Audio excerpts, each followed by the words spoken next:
Hey everybody, how's it going? So today we have, I was just about to say another game of Dota. I've gotten too used to saying that. Today we have an interesting piece of news that I'd like to share with all of you and get some of your opinions on. This one is quite interesting.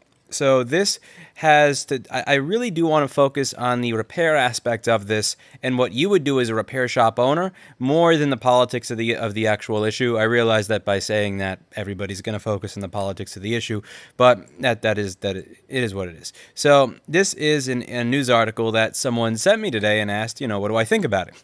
It says Biden's secret emails from the New York Post, and there is a link down below. It says smoking gun email reveals how Hunter Biden introduced Ukrainian businessman to Vice President dad. Hunter Biden introduces then father Vice President Joe Biden to a top executive at a Ukrainian energy firm less than a year before Biden pressured government officials in Ukraine into firing a prosecutor who was investigating the company.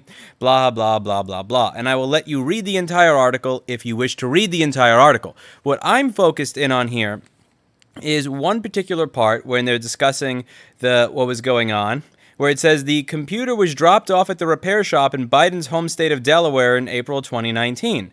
It says the customer brought a water-damaged MacBook Pro for repair, never paid for the service or retrieved it or a hard drive in which its contents were stored, according to the shop owner, who said he repeatedly tried to contact the client.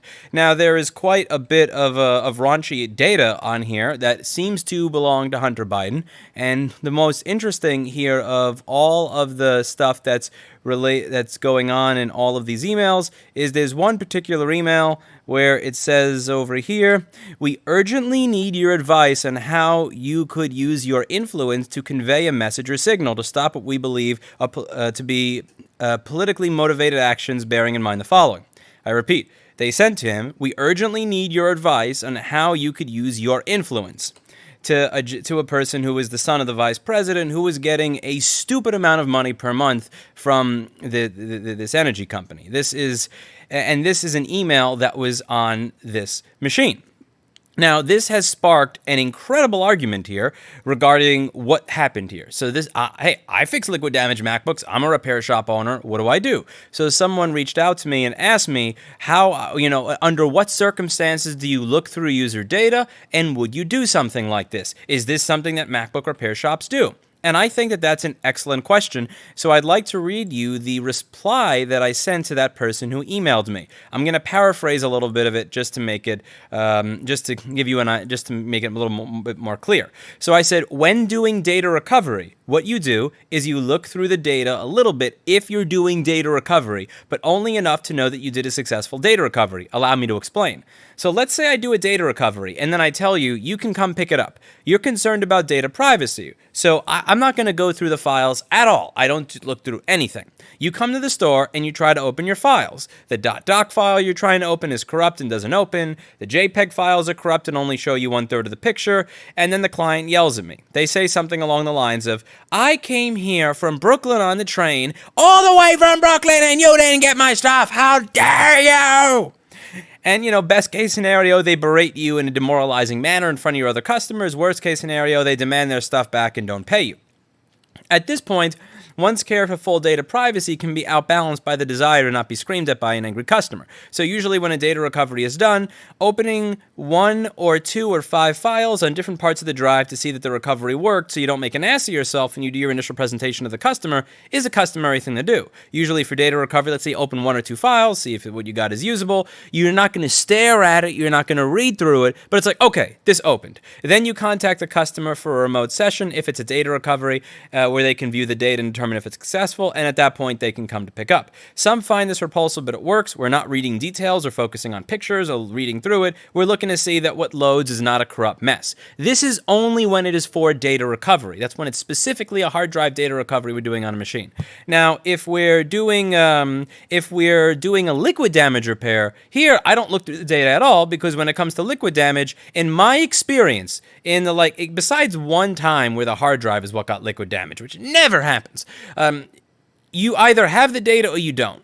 So if I fix a liquid damaged A1706 MacBook, it's either gonna turn on and have all of the data, or it's going to have none of it. It's not like a hard drive data recovery or a recovery from an SSD with a failing controller where it's possible something got corrupted and some files will come off, but these don't, or head 0 is having problems reading shit. It's not like that at all. When it comes to liquid damage, I have no reason whatsoever to go through anybody's data, nor would I. So I said over here, for myself, I would demand, actually I said here, for myself, I would demand complete sanctity and data privacy. I don't want people looking through my data under any circumstances besides a basic cursory glance to see that file's open. I offer the same courtesy to all of my customers, and I intend to into the future. In terms of liquid damage repair, I never have to look through a customer's data. Once it turns on and I can test it works, I'm good. The data's either there or it isn't. But liquid damage to a MacBook is not going to result in there being some data but not other data. So for liquid damage, there's no reason for me to ever look through a customer's data, nor do I. And I also put over here, there's a couple of other details that are a little bit, that make this a little bit more complicated. So the article says here the following: the customer who brought the water-damaged MacBook Pro for repair never paid for the service, never came to retrieve it, and they repeatedly tried to contact the client and were not able to get it back. So you can see over here, I believe this is the paperwork that was given.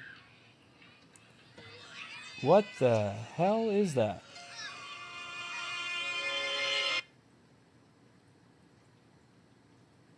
Hello? Thank you for choosing Marriott Hotel. Oh, suck my dick.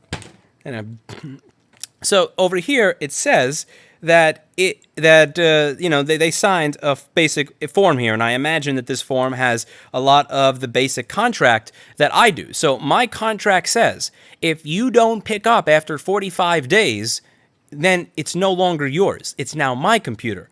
So what I do is once we're close to the 45-day mark, I email and call again, and then I'll send the final notice email that says within 3 days we will recycle this. We do not have to give you any of the remains if we recycle the computer. And if it doesn't have that little thumbs up in Repair Shopper, because Repair Shopper gives you this thing where it shows you if the customer viewed your email. If they didn't view it, then I'll start calling them over and over again. And if I really can't reach them, at that point, it just becomes my property. What I'll usually do at that point is if it's a machine that doesn't have a soldered-on SSD, I'll take it out and I'll put it on the shelf. And if it's a machine that does have a soldered-on SSD, I will just wipe the computer altogether. I don't want to go through your data. That's irrelevant to me. I simply want to make use of the parts and the labor that I put into the computer that I cannot get back because you haven't picked it up. And I'll usually give people way longer than the normal 45 days before I do that, unless they are particularly making it obvious they want to take advantage. So the first thing that I think is interesting here is this is not actually the property of Hunter Biden anymore. To my understanding, if you sign a contract with a repair shop and you ignore their emails, you ignore their phone calls, and you never pick it up, that is now, to my best knowledge, technically the property of the repair shop. It's no longer your hard drive and your files and data. That is the repair shop's. Now, me personally, I would not look through a customer's stuff. Under virtually any circumstances, am I going to look through your stuff? There is one point that I included in my email here that I believe is important. The only reason I'm mentioning this as a distinction is because there's a difference between someone comes into the store and then leaves their stuff, and I say, wait a second, let's look through all their stuff before we fix it, versus someone leaves something in the store, we fix it or we work on it, we contact them over and over and over again, and long after the recycling date, they don't pick it up. At that point, it's not really like I'm not looking through their data. I would be looking through what is now my laptop's data. Now, one thing that I wrote here that I think is important, I said, however, and this is a big however, I've never had a major level politician who is accused of corruption scandals bring a device to me and then leave it without picking it up. That is a lot of temptation, and it seems to be a WikiLeaks-like moral conundrum. What is more important, the sanctity of data privacy or what you learn once that privacy has been breached? We learned about some god-awful stuff from WikiLeaks, such as going back in and killing first responders after killing civilians that our government tried to cover up. The leaks were technically illegal, but as a citizen, I'm happy that WikiLeaks exists. I think it is a public good and a public service that was performed by educating me about the corrupt actions that my government has taken part in, whether it's under the Bush administration, the Obama administration, or the Trump administration, and I hope this continues into the future. Here's the part that where I am conflicted. So, for me,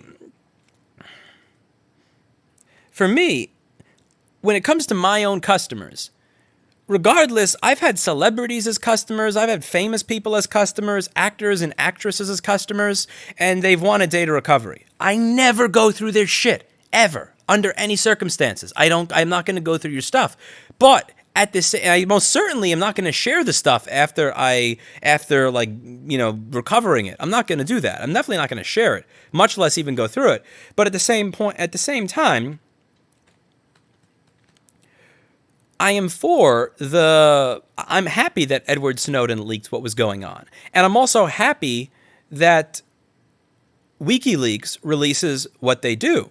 I like being informed about what my government is doing. I want to know if we are going back in and shooting first responders. I don't care if you breach someone's privacy to leak that information to the taxpayer who is funding that illegal operation. I think it's a good thing. Here you have something that is of great public interest. So you have the son of a politician that is running for office who claims one thing, and that the son of the politician is getting paid a stupid amount of money, a genuinely stupid amount of money, to be on the board of a company he's virtually has no qualifications for. And now there's an email saying to that individual from the person paying him 5 figures a month, can you use your influence? Is there a public interest in that information being leaked that overrides that repair shop's responsibility to provide complete data privacy to its customers, even their non-paying customers that don't come and pick up their shit? And I think that there is a good discussion there. I think there's a good something there to be talked about. And I think it's something to be talked about regardless of the side. So if it's Joe Biden and Hunter Biden and Burisma, that's one thing. If there's a laptop in a store, if Donald Trump Jr. leaves his laptop in a store, does not pick it up for the 45 days, ignores the repair shop every day when they're asking him to pick it up, and there's an email on there going back and forth between, let's say, Trump and the Saudis right before the weapons deal happens, where there's some sort of quid pro quo where they're helping out his hotels or some shit in exchange for a weapons deal being done. Who is more at fault there? Who would be more at fault? The person at the repair shop who said there is a great public interest in understanding what is going on with regards to the president when there's corruption? Or is that repair shop's responsibility to the customer to give them complete and full, utter data security and privacy when they have not paid the bill, have not even come to pick up their computer? It's a tough one. Right to privacy versus right for the public to know what's going on. Right for the public to understand what their politicians are taking part in and whether or not what they're saying privately coincides or lines up with what they're saying publicly. Now, one of the things I said here is I don't know what I would have done. I think giving the machine to the FBI could be a reasonable step. If he believed corruption took place, it should be investigated. Give it to the FBI. If they never picked the device up, it's now the property of the repair shop, not the customer. And they can give it to the FBI if they want to.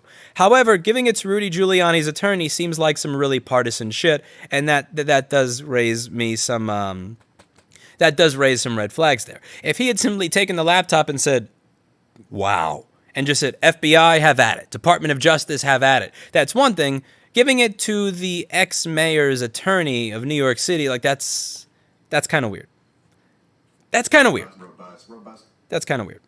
Can I have the blue scroll wheel and the mouse to your left? This thing, I've cleaned it a million times, but the trackball lost all its ability to track, and I haven't made time to RMA it to Logitech because I never have free time. And when I finally do have free time, admittedly, I'd like to play some Dota. I said, I don't look through customer data when unnecessary, and have never handed customer data over to a third party without them asking me to. Let's say someone's husband is going to pick up their data recovery, and they say ahead of time, my husband will pick up my data recovery. Then I'll give it to a third party. I've never handed customer data over to a third party without them asking me to. At the same time, I've never had a vice presidential candidate's son who's been accused of corruption in a presidential election leave a laptop in my store long enough for it to become my property and not pick it up, where there is data on the laptop that will prove or disprove allegations in a corruption scandal during an election. If you're asking what I'd have to do, I would have to think about it. I don't have an easy answer there. And that's my answer. I respect my customers' privacy, and I don't look through their things. But at the same time, I have never been put in a situation where, Donald Trump or Joe Biden's laptop or their kid's machine is in front of me in the middle of the most contentious election, one of the most contentious elections in history. Someone said Russian Rudy forged the emails. Well, one of the things I pointed out here in my letter was giving it to Rudy Giuliani's attorney seems like some really partisan shit. That is weird. That is weird. I will say that is weird. That is really, really weird. But it makes me lose a lot of respect for you. Trust me, I have no respect for you either. I don't know who you are, so I don't care. But one of the things that I'm kind of curious about here is, as a repair shop, what would you do? Would you have a certain level? Would you be focusing on the customer privacy, or would you be focusing on the public interest? Because for me, I really do wonder. I am someone who is very, very happy that WikiLeaks exists. I remember having arguments with my dad back and forth on this when the Edward Snowden leaks came out a while back. And I was very, very pro Snowden. And my dad was very much on the, he's a traitorous, treasonous, whatever, a traitor. And, whatever happens to him, I don't care. I want to know what my government is up to. And this seems like one of those situations where you're put in a situation where, let's say, if you see something that's awful or that seems incriminating, but you have a responsibility to your customer.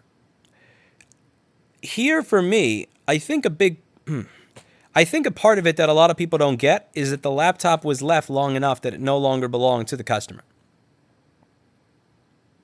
So someone here says, this laptop conveniently contains blatantly incriminating data just on the eve of an election shortly after Trump states Biden will get his soon. Yeah, when I see that it says that he gave it to Rudy Giuliani's personal attorney, or Rudy Giuliani's attorney, that really does seems fishy as hell. Again, if this was simply handed over to the FBI, that seems different than giving it, because that turns it into a partisan effort. If you just said, listen, this machine that we got has something on it that looks like it could be incriminating, you just give it to the FBI, that's different than, oh, this has something on it that could be incriminating, let me give it to that person's worst enemy. That's weird.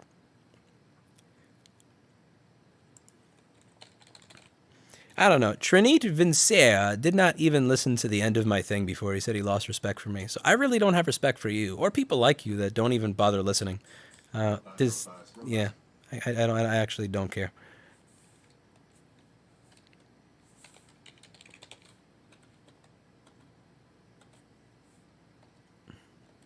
Anyway. It was given to the FBI also. It was given to the FBI, but that's still weird.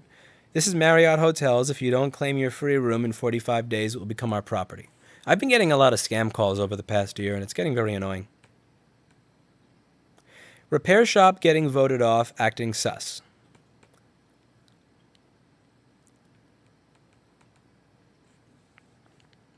Have you ever reported a client for child pornography?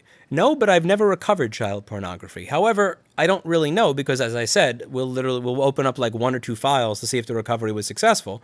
Go, okay, let's let the customer view their stuff, and then at that point, we give them the recovery. So you never know. It is we don't look at every single file we recover. That's simply not possible. The FBI can't really be trusted after the last set of leaked emails. I would have mirrored the drive and sent it everywhere. What is everywhere? Would you report a customer for child pornography? If the file that I opened was child porn, yes. If I decide, okay, I'm going to open 2 files to see if this data recovery works, and that one of the 2 files that I open is child porn, I'm giving that shit to the police. That's just that's too fucked up for me. I'd rather have given it to WikiLeaks instead, said JP. Russian bots are spamming your chat. It's YouTube, man. It's a pile of shit. Let's see. Politicians, public figures should have no right to privacy. They chose this life. I don't know. I think that politicians have a certain level of right to privacy.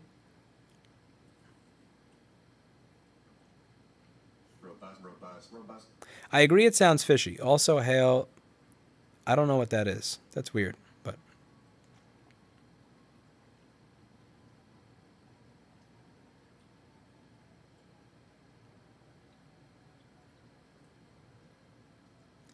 Personally, even if assuming you would prefer public interest, if I was respecting my client's privacy, I'd probably not have found the incriminating evidence in the first place. I'd format immediately. At least you're not Geek Squad. Those people will go through your data.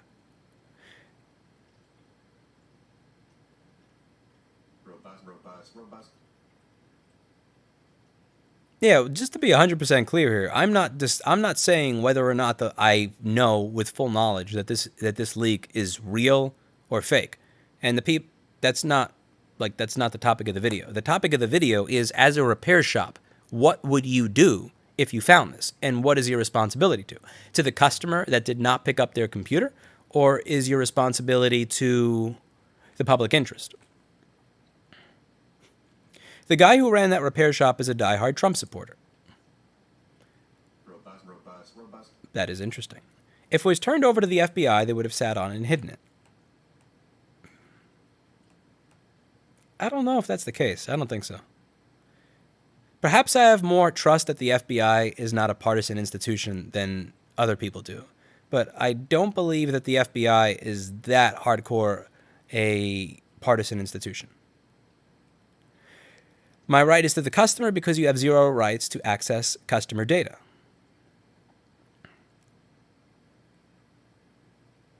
This is the interesting part here, though, because at that point, it is not the customer data, it is technically the repair shop's data because the customer forfeited it. Again, for me, what I usually do in these instances is I take the drive out and I put it on my shelf. If I'm going to sell the computer to make up what I put into the repair that the customer never paid, that's fine, but I feel like it's a double whammy if I give away their data. Let's say the customer comes back 2 years from now and says, listen, I can always buy another computer, but I can't get my baby pictures back. I take the SSD off the shelf and I hand it to them. But I've never gone through someone's data after the computer's been recycled. That's like, who has time for that shit? What if an average Joe has something illegal on their device and you come across it? I don't really care. Like, I don't care about your pirated Adobe software. I don't care about your admission, like your picture on your desktop that you were at a party while you were supposed to be quarantining. Like, none of this shit matters to me. The only thing that I think that would get me to go to the police is if there's, like, you came into the store, I know what you look like, and there's a video, like, on your desktop of you fucking a kid or something. Like, that, at that point, then that's the personal threshold for me where I would say, you know, I'm reporting this. What kind of surface do you recommend using when working with a hot air station? I use those baking mats. Jessa turned me on to the baking mats about 6 years ago, and I actually like them. Someone says it doesn't matter, it is not your place.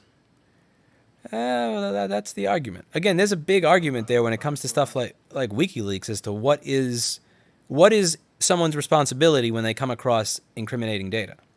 I get why it is suspect, but knowing how many times FBI or CIA has been caught in cover-ups, I'd probably do the same. Years ago, yeah, I'd give it to the FBI. How difficult is it to recover data from encrypted drives and the customer provides the key? Depends on the drive. Is it clicking? Is it firmware issue? Like,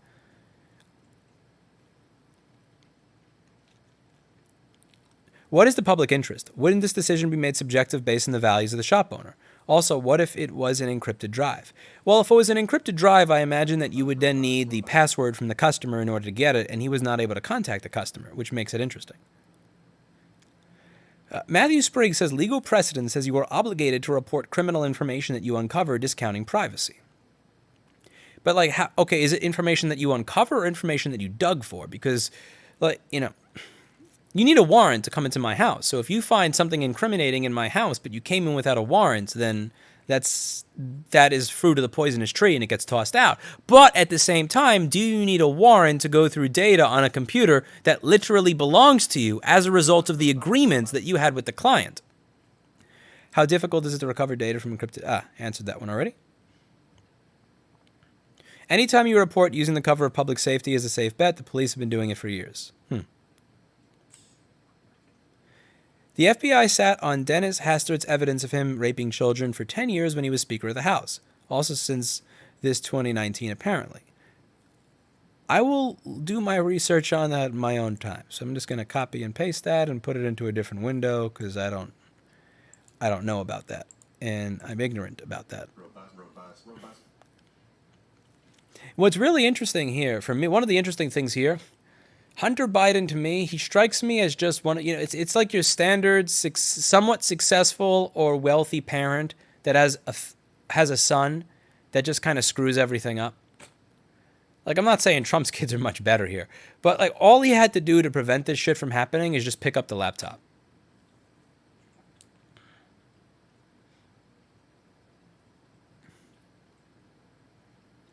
What are your thoughts on Mac OS X randomware that can be patched through being a command that uses Apple's own syntax? Unfortunately, I don't know anything about that, so I don't have a way to answer that question. I'm sorry. Anything you do, detailed shop tour in a video or a series. The moment that I get my test results back that confirm that I am free of the plague, I will. I have been stuck at home for a while now. Robust. 21-year-old out of Queens going nowhere in life, looking to learn, will work for free, will be an asset to your business. If yes, I'll email you. I don't have any... Yeah, I don't really... Well, first thing is, for internship programs to be legal, they need to be in minimum wage or college credit. So the way the law is set up in New York City, the internship that I had at Avatar Studios that allowed me to learn all the things that I learned, that allowed me to become ready to run my own business, technically that was actually illegal because I wasn't getting paid minimum wage. I was getting paid shit. I was buying my own halal food from the stand at lunch, and I can't do anything, and it has to be for college credit. And so there's not much that I can do there. The way that it works in New York City is you need to be good enough that you can get the minimum wage so I can hire you, or, no dice. It would be nice if we had like real internship programs, better internship programs, or apprenticeship programs, but we don't. You are wrong. They don't need a warrant if it's in plain view. They can even peep into your windows to see. Would this be considered plain view though, because it's on a liquid damaged computer? Robust. Fruit of the poisonous tree law applies if law enforcement colludes with you to excavate the information sans a warrant.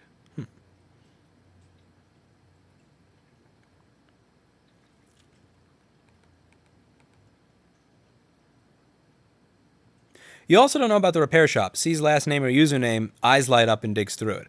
I'm 99% certain that the repair shop saw Hunter Biden and went through the stuff in a way that they probably wouldn't have for other customers. And that's one of the things that I brought up in my email, where I replied to the first gentleman who had emailed me. Found about your video, how to spot users video. Love the video. Thank you.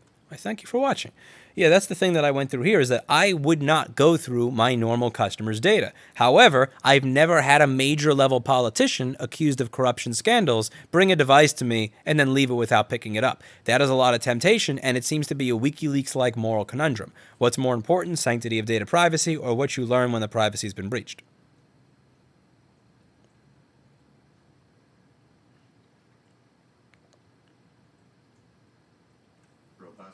Robust.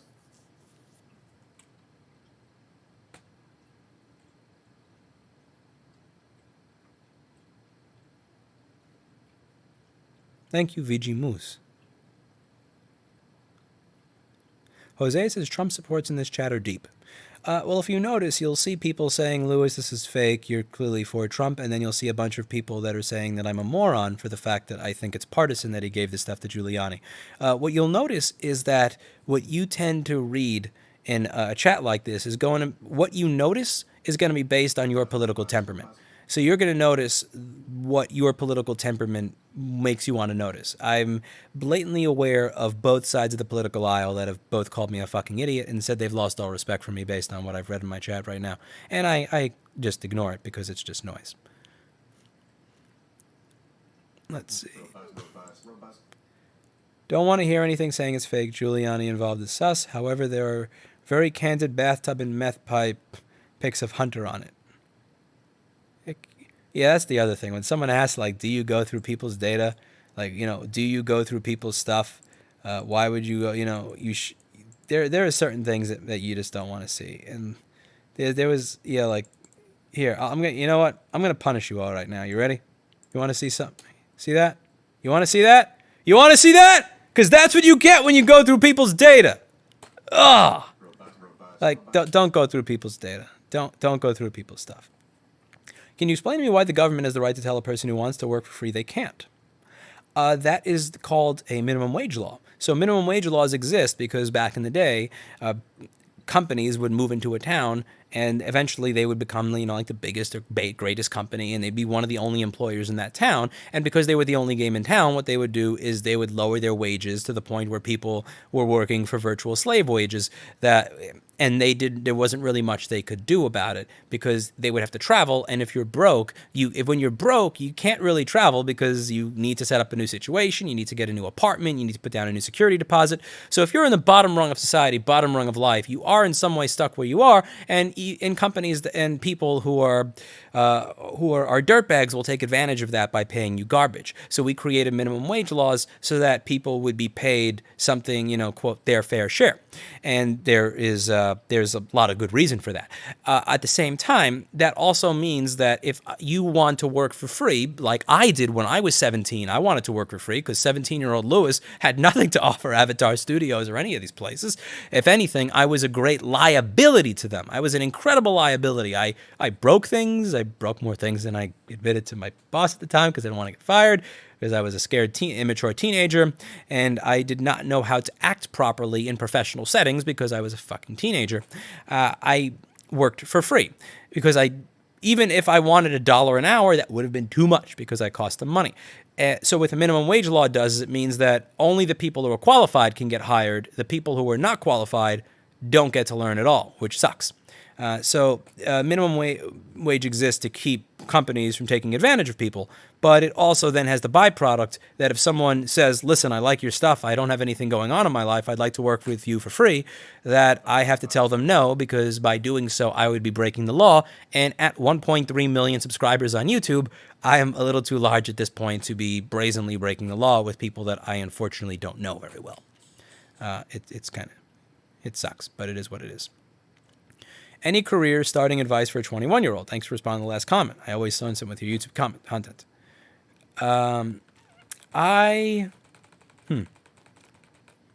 Look at my Coca-Cola video that I did today. Honestly, it doesn't matter how bad you suck at something. I think it's important to get out there and just start doing something. Anything at all. I'm not saying work on customer devices. I'm not saying like immediately start doing that. But like you have to start doing something. Anything. Even if it's volunteering. If you had the choice to set up shop in New York City or Seattle, which should you prefer? I would say probably New York City. New York City and Seattle both have the same pros and cons in general compared to smaller areas, more rural areas, suburban areas. But New York City is more densely populated and there's more money here. So if I'm going to deal with the ridiculously high rents, the high traffic, the lunacy, I would like to do it for the maximum amount of money possible. If I'm going to give up any sense of sanity, I would like to do so for at least a good amount of money.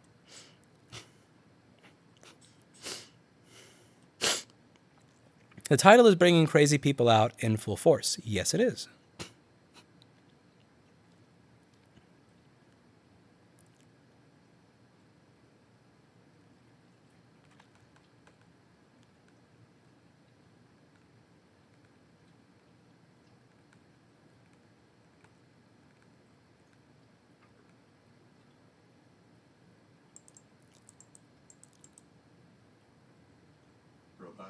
Robust.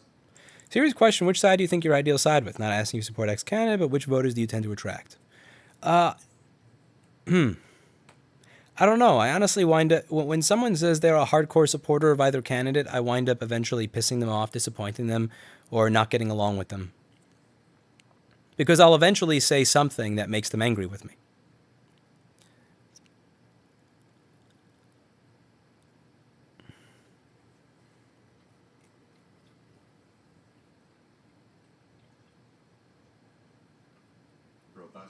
Robust.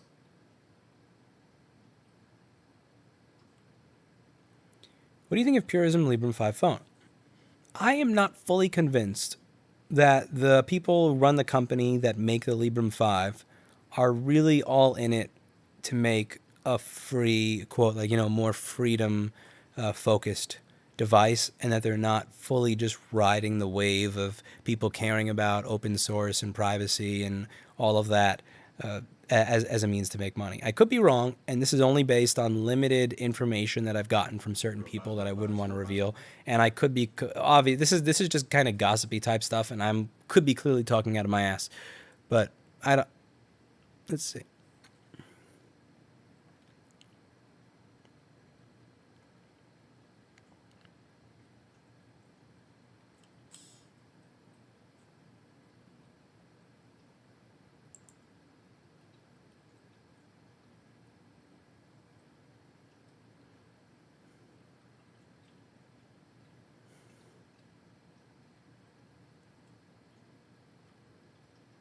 Do you think the emails show anything that wasn't publicly already known? Do you think the emails, the actions of the shop were ethical? Well, I don't know what emails are already out in the public and what wasn't. So I'm not educated enough to really answer that.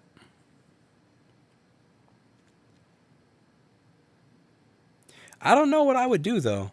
Like, if I had Donald Trump Jr.'s laptop in my shop and I came across emails that showed their conversations about hotel business with people in Saudi Arabia right before the weapons deal, like, would I just let that sit there, or would I give it to a newspaper? I think I would side with, I'm going to hand this over to WikiLeaks. Like, I think that's what I would do. It's not the type of thing that I would do for a celebrity. It's not the type of thing I do for a small-time politician. It's not the type of thing that I would do for like just a random customer. It's not the type of thing I do for an actress. But I think it's something I would do if it was the president. I'm also genuinely curious, if you are making $50,000 to $80,000 a month, why are you? Am I allowed to repair shame here a little bit? You make $50,000 to $80,000 a month, and you're getting your liquid damage MacBook fixed. Like, you don't just have an assistant to your assistant to your assistant that goes to the Apple store and buys you the newest model immediately. I don't know. That's a little weird to me. I'm not saying that fixing isn't a good option. Fixing is a good option. It's just, if you make $50,000 a month, like,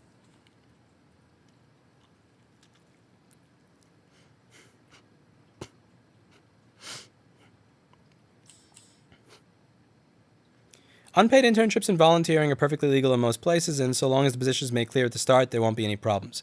Jessa and I have looked this up extensively, and we've debated it extensively because of the language. I am personally not comfortable in the language that if I'm not paying minimum wage and it's not for college credit, that an internship is going to work, because you need to be doing work that someone else wouldn't be doing, and that does not specifically benefit clients of the business. And if that's the case, you're literally just going to be standing there watching, in which case there's no point. Trump supporter, and yes, you have said things I heavily disagree with. I still love your content. Is New York as liberal as the voter turnout? I think what people don't realize is there's a lot of voter apathy in New York City. So let's say with de Blasio. I think he won with like 700 to 900,000 votes or something like that, but there's over 8 million people in the city. Yeah, so I've looked through it, and I probably could get away with it but the thing is, I have enough visibility now that I don't want to deal with someone else interpreting the wording or interpreting the responsibility I give the intern as that where I could get in trouble, because there's just too much visibility to do shit like, blatantly disobey labor laws. The issue that I have with it is I'm not going to have an intern that doesn't do stuff an employee would do, because that's fucking useless. The whole point of having an intern, the whole point is to build them into someone that's worthy, if not better than an employee, so they could either A, run their own business someday, or B, work for you. That's what the intern is there for. You're right about doing something. Until one starts, they have no idea what works or what the marketplace wants. It's not unusual for people to make a few changes until they find what works. But all starts with doing something. I agree. Like, I would want that person to practice dealing with a customer. I'd want that person to practice doing a basic board repair, to kind of understand, practice problem solving at the business. Is data on a device considered part of the device itself, or giving a shop full ownership to both after 45 days, where they consider different things? Well, on this laptop, the data it's on the drive that is soldered into the computer, so it's inextricably connected to the machine. How do you future-proof a repair business against miniaturization making repair impossible? Is there a concern? We don't repair a 7-nanometer CPU.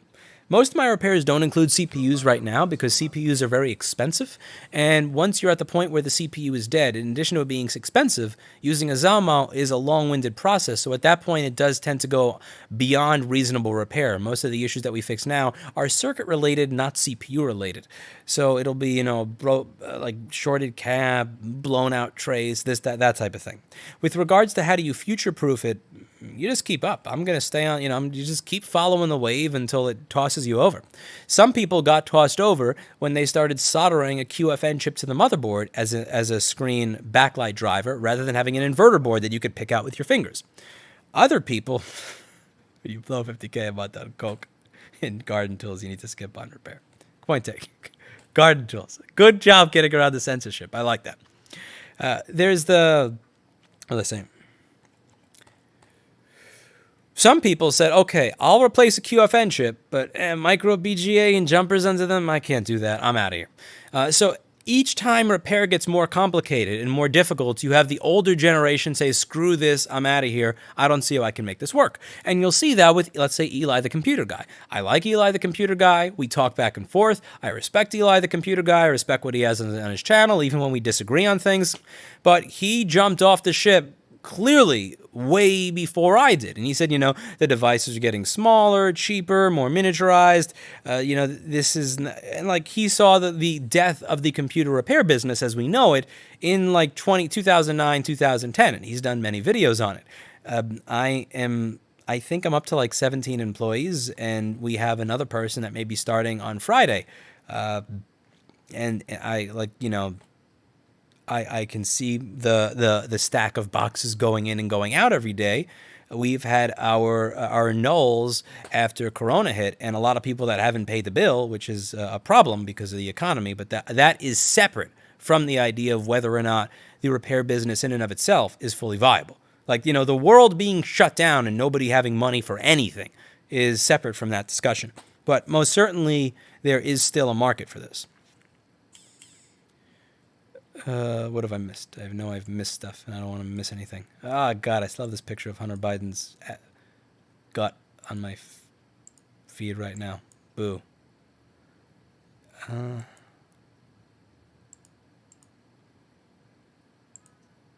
I think the question here with regards to consistency is, would your opinion be the same if you swapped the political candidates? Would your opinion change if, let's say, it was, Trump's kid rather than Biden's kid? What do you think of overqualified people taking up entry-level remote jobs? Really makes me regret trying to do them instead of getting a loan. I think there's going to be a lot of overqualified people taking up entry-level jobs as the job market falls apart as a result of the economy being shut down. Thank you for choosing Marriott Hotels.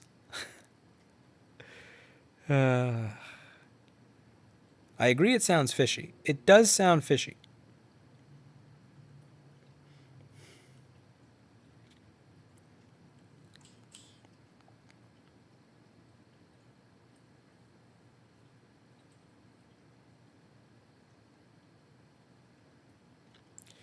Okay, my chat is starting to turn into a standard issue YouTube pile of cancer at this point, so I'm about to be out of here. Just see if there's any other comments that I missed. Anything good, worthwhile.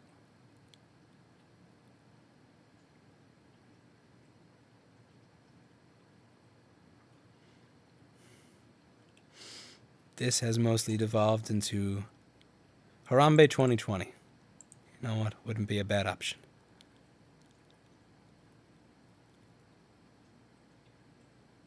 Oh, Jesus Christ. Okay, I answered that one. I'm going to end it while... right? I'm going to end it now. See you all later. Let me know in the comments down below how you would handle this at your repair shop and what you would do. Just kind of curious. See y'all later.